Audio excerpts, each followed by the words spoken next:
Financial market operates are according to the rule of supply and demand, so the price action in trading is no exception. Price action is almost inseparable from supply and demand. Supply and demand is a basic economic principle. It assumes that, holding all else equal, when the financial or relative price of the underlying falls, its demand will rise. On the contrary, when the price goes up, then its demand will fall. They are inversely related. Let's go back to trading. The formation of every trade is related to the state of supply and demand. Whether the price of something goes up or down is based on the imbalance between its supply and demand. Look at those kind of strong momentum bullish and bearish candlestick. Bullish candlestick, demand is greater than supply.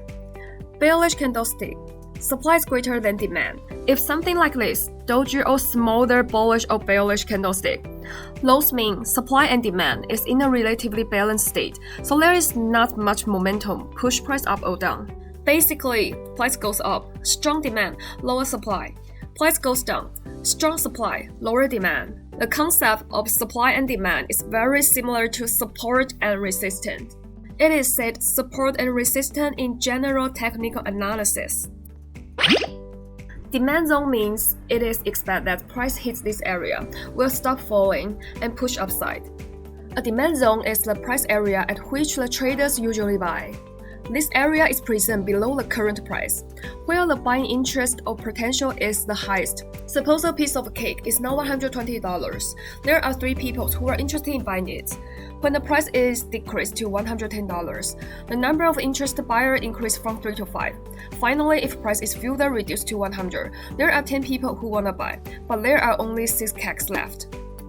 The supply of cake is less than demand. Supply means number of cakes. Demand is the people who want to buy it. In this case, 100 list price makes an increased demand. There will be people willing to pay higher price for a cake.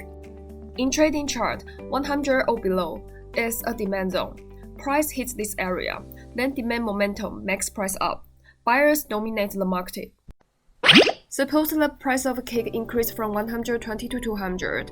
The number of people who are interested will naturally decrease. To regain interest in cake, the price must be lowered. Price reached here will accelerate the flow of target back to the market. So in trading chart, the price of 200 or higher is a supply zone. Excess supply makes price goes down because there is no equal demand to keep its price that high. We expect price hits 200 or this zone will start moving upside, and sellers dominate market now.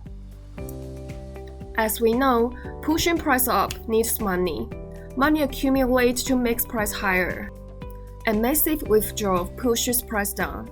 Such a large amount of money can cause long bullish or bearish candlestick, almost unlikely from retail traders. So this supply and demand trading strategy also used to speculate where banks, institution traders place their orders. Follow those smart money and know their logic. This strategy is also called market maker strategy. To sum up, demand zone means support, which is usually in the price at discount state, or the lowest or lower of the chain. Trading behavior is buying. Supply zone means resistance, which is usually in the price at the premium state, or the highest or higher of the chain. Trading behavior is selling. But supply and demand are the same thing. Once demand zone is broken out, it may become the supply zone. That is all for today. This episode is more conceptual. How to find supply and demand zone? What kind of supply and demand zone is much stronger? Subscribe me to know more. Remember to like. If it's okay, you can share, comment. I will see you soon. Take care.